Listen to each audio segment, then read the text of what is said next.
Ada satu konsep begini teman-teman sekalian. Subhanallah, saya tidak tahu ya, saya pun pribadi butuh memperbaiki terus diri saya, dan saya ajak teman-teman untuk itu.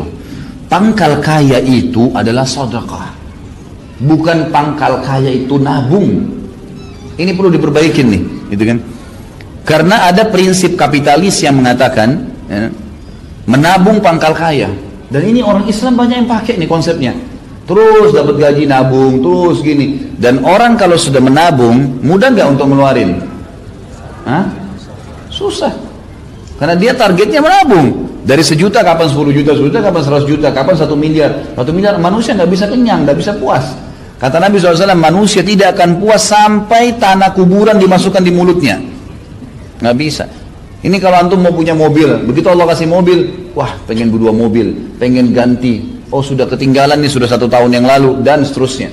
Ya, manusia selalu tamak. Itu sudah sifat manusia, subhanallah. Kecuali yang Allah rahmati, yang punya keimanan dalam hatinya. Maka Abdurrahman memberikan pelajaran kepada kita, dan sebelumnya waktu kita bahas juga tentang Zubair bin Awam, Talha bin Ubaidillah, Ali bin Abi Thalib, Uthman bin Affan, Abu Umar bin Khattab, Abu Bakar radhiyallahu anhum ajma'in, ini semuanya punya ciri khas teman-teman sekalian.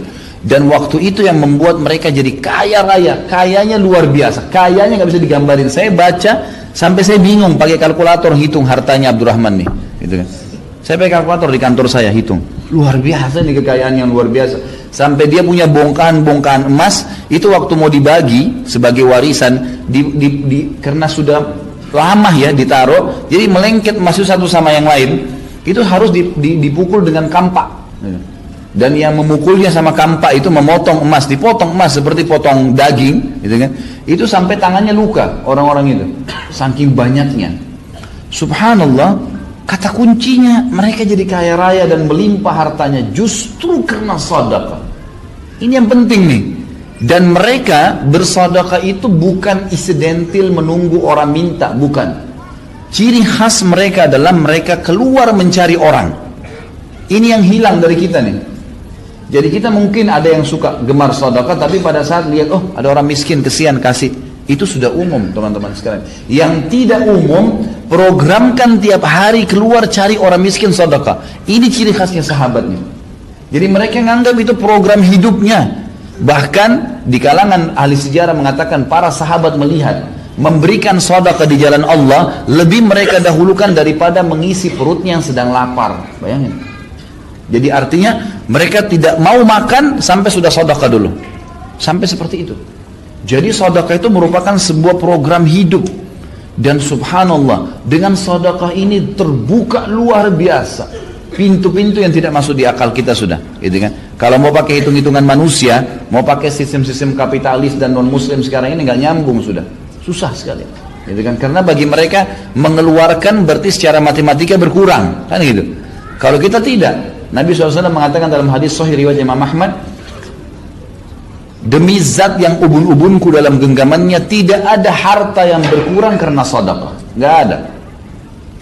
Dan tidak ada seorang hamba yang bertawadhu, merendah karena Allah, kecuali Allah akan muliakan dia, gitu kan. Jadi memang penyampainya jelas konsepnya. Jadi sedekah itu membuka pintu rezeki, rahasianya itu. Keluarkan akan datang. Hadis Bukhari berbunyi, ya bena Adam, kata Nabi SAW, Allah berfirman, ya bena Adam, anfik alaik. Wahai anak Adam, berinfak dulu di jalanku, baru aku bukakan. Coba kita bersedekah ini. Dan sedekah ini nggak boleh setengah-setengah. Emang betul-betul harus yang terbaik. Nah, kita berikan yang terbaik. Bagaimana kita mengeluarkan di jalan Allah Subhanahu Wa Taala dengan tidak ada pamrih.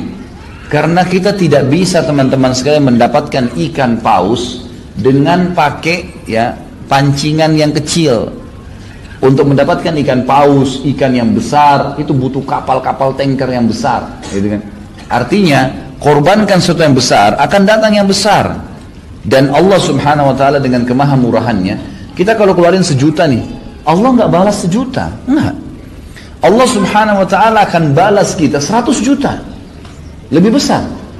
Efek ibadah itu kalau kita kerjakan, balasannya berlipat-lipat. Kita sudah tahu balasannya 10 sampai 700 kali lipat. Ini bukan hanya dalam masalah pahala puasa, masalah sholat, tidak. Masalah sedekah itu pasti dijanjikan bisa 10 sampai 700 kali lipat yang dibalaskan. Itu sudah jelas.